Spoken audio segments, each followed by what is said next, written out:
Hey, beautiful people. Dr. Dominique Reese here, president of Reese Financial Services, where I am the chief financial coach, consultant, and strategist. And today I'm going to talk to you about financial forgiveness because there is a lot happening in the economy today. I know that a lot of people are stretched thin financially. Savings are going down because the cost of living is going up, and incomes are not necessarily increasing. So there are some blocks, mental blocks, that you may be experiencing, especially during this time, as you may feel like things are tight or you're monitoring your budget very carefully. You're doing the best that you can financially, and it's still just not feeling good. Some of that could be attributed to things that you may need to forgive yourself for financially based on past mistakes. A lot of times, when we're in an environment like we are in today, where financially people are feeling very strained, it can bring up some of the past. It can bring up some of the mistakes that we've made and not necessarily have recovered from mentally. We know we went through them, we lived it, right? You lived through it, but here you may find yourself, frankly, making the same mistakes again, which again brings up the past, or really, really, really trying not to make the same mistakes again, but finding it very difficult not to. So let's first start with the things that are of the past, that have already happened, and unfortunately still may be sitting within your financial operating system. You have yet to let go of them. So I want to share with you 6 steps that you can take to forgive yourself for your money mistakes and really release and move on so that you can get to the blessing, so that you can get to the things that God has for you financially, but mentally you won't receive them, which means you won't receive them physically either because of the mental blocks that you could be experiencing from past money mistakes. Okay? So, step one is to first ask God to help you to forgive yourself. Again, seek the kingdom and his righteousness, right? And all the things will be added unto you. So, in order for you to start this journey of financial forgiveness, you got to ask God to help you. Otherwise, you would have been did it, right? You would have done it on your own and it wouldn't be a thing. You need support. You need grace because you're not giving yourself grace. And remember, God says that you must forgive others in order to be forgiven. That includes yourself. And if you aren't sure about that, try it. Go find the word and look it up. You got to forgive yourself. And to start that journey, ask God to help you. Bring him into the mess, right? He only goes where he's invited. So you got to bring him in to the journey and ask him to help guide you to forgiveness so that you can then begin to receive the abundance that he has for you. Okay?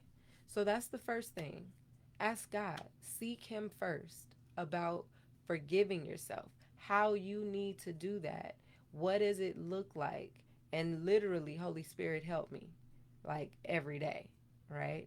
So, first, ask God to help you in your journey to forgiveness.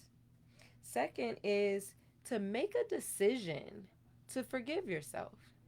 In this way, you're starting to truly acknowledge that you're taking this seriously, for one, and then two, you're ready. You're ready for this journey. You're gonna do what it takes, right? A lot of times we float. We float. We don't make the decision because once you make a decision, now you got to live it out. You got to live out the decision and you got to act accordingly. So sometimes we just kind of float because we're not committed, right? We don't have to do the hard work. Well, once you make a decision to begin to forgive yourself, now you've got to do the work. You got to be accountable to the decision that you've made. So, first, make the decision that you're serious about forgiving yourself financially and you're willing to do what it takes in order to see that process through. Okay? Step three, list what you need forgiveness for. Forgiveness for what? This is where we kind of face the music, right? This is where the accountability comes into play. This is where you simply acknowledge the mistakes that you've made. What do you need forgiveness for? Have have you been guilty of overspending?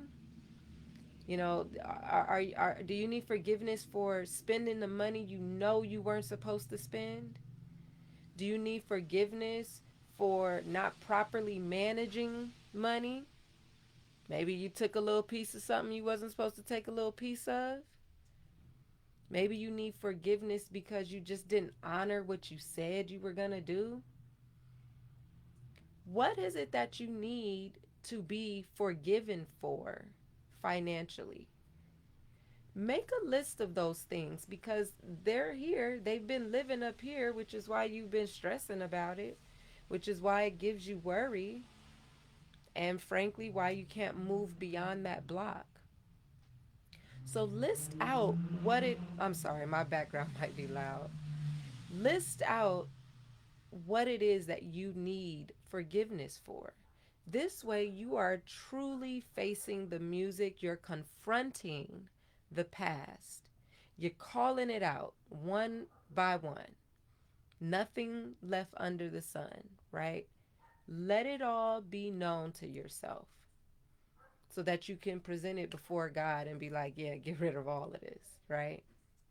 So make a list of what you need forgiveness for.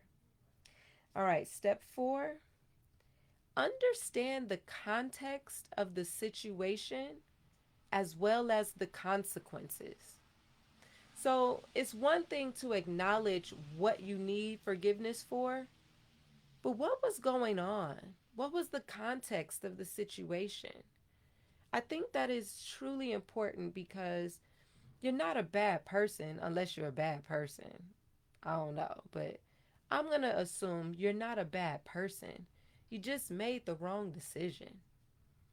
So, what was going on at the time that induced you to make the wrong decision?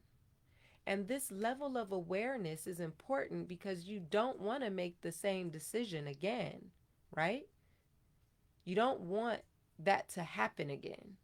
So it's important to understand the context of the situation that you were in so you can recognize that context in the event that it reappears. Because sometimes it's environmental, it's situational, it's circumstantial. You find yourself in a situation, but you don't have to make the same decision. So understanding the context of how that decision was made, why you made that decision in that time is important, and to understand the consequences. What happened as a result of you making that decision? Kind of goes back to what you need forgiveness for, but what was the outcome of it? Did you find yourself in a really bad financial situation, in debt, in bankruptcy, being sued? Were you not able to pay somebody back who was really close to you and it messed up a relationship? What was the consequence of the action? What was the consequence of the decision that you made during that time? That way, again, you fully understand the context of what it is that you don't want to repeat. And the consequence is the reminder of just what it cost you, what that wrong decision or that mistake, what it cost you. That's the consequence. So let's remember that. Let's fully call it out so that we recognize it if it comes up again, and then we can make a different decision. So again, step four is to understand the context of the situation as well as the consequences of the situation. Step 5 is to choose forgiveness every day because it's not an easy journey. And there will be times I am going through a similar situation right now where I find myself having to choose forgiveness every day. I could be bitter, I could be mad, I could be sad, I could feel guilty, I could be embarrassed, I could be shameful. I could have all these emotions that would directly oppose forgiveness. It's like light and dark can't operate in the same space, right? Fear and faith can't operate in the same space. So, forgiveness and these other emotions, we don't want them to operate in the same space because that means the emotion is winning. Forgiveness isn't winning in that situation. So, you have to actively choose forgiveness every day. And when that feeling is coming up, the negative feeling, the embarrassment, the emotion, the shame, the guilt, your mind just going back to that space and place and kind of replaying the event over and over again, that's where you've got to choose forgiveness. Remind yourself, wait a second, I said I was going to forgive myself for this. What does it look like in this moment right now to forgive myself? Let me stop thinking about it. Maybe you need to get up and shift. Maybe you need to woo-saw, take a deep breath, get fresh air, literally shift your proximity, shift your physical space so that you can shift your mindset. Usher in a new thought. Remember, we are transformed by the renewing of our mind. So to go from not forgiving yourself to forgiving yourself, the same way you go from not forgiving others to forgiving others, you've got to start here. It's a mind play. So you got to choose forgiveness every day so that you're constantly training your subconscious mind that this is what we own. We not own that no more. We not in the pity party phase. We're in the forgiveness phase. So that means when those negative thoughts come, I have to create an equal and opposite positive thought. I have to choose forgiveness every day. And sometimes it might be every moment, every hour, whatever is necessary. But every day you've got to reset your mind around this active journey on forgiveness. And lastly, step 6, adopt new mindsets. So, in choosing it every day, as I said, you got to now replace those old mindsets, especially once you understand the context of the situation. This is how you begin to trust yourself again. Because some of you are not trusting yourself to make the right decision. So, you're kind of not doing anything. You're just staying away from things. You're not going there because you don't trust yourself to make the right decision. So now you have to adopt new mindsets like, I trust myself to make the right decision. I'm doing the work I need to do to forgive myself. I'm capable of making a better decision. I'm not where I used to be. Those are all new mindsets that can replace the old ones. Okay? So, 6 steps to help you forgive yourself for your money mistakes. Ask God to help you in your financial forgiveness journey. Make a decision to forgive.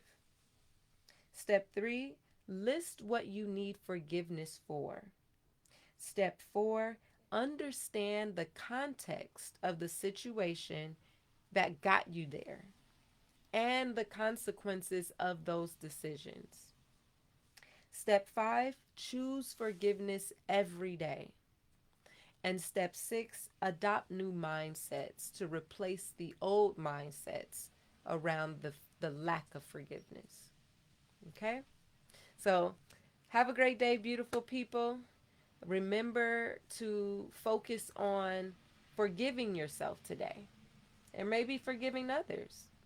People who may have done you wrong financially. Maybe you're on the other end of them forgiving themselves, and now you may need to forgive them as well for the situation it put you in. I definitely remember being in a situation where I loaned someone some money, they didn't pay me back on time, and it put me in a situation that I'm like, why did I even do this? This is why you don't loan people money, right? But it was also a lesson for me. You don't lend people money you can't afford to not get back. So, a lesson in that, I had a lesson in that.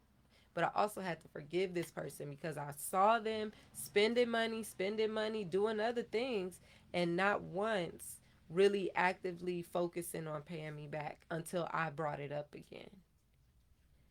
That hurt my feelings because this person was family. So it was just like, wow, you go do me like that when I was there for you when you needed it. So it's a two-way street, the road to financial forgiveness with self as well as with others. So take these 6 steps into your day to day, use them to help you in your journey, and actively forgive yourself throughout the day so that you can begin to trust yourself to make better financial decisions and truly not miss out on opportunities that are for you. All right? So have a peaceful, productive, prosperous day. Be safe. And I look forward to chatting with you another time. All right. Dr. Dominique, peace.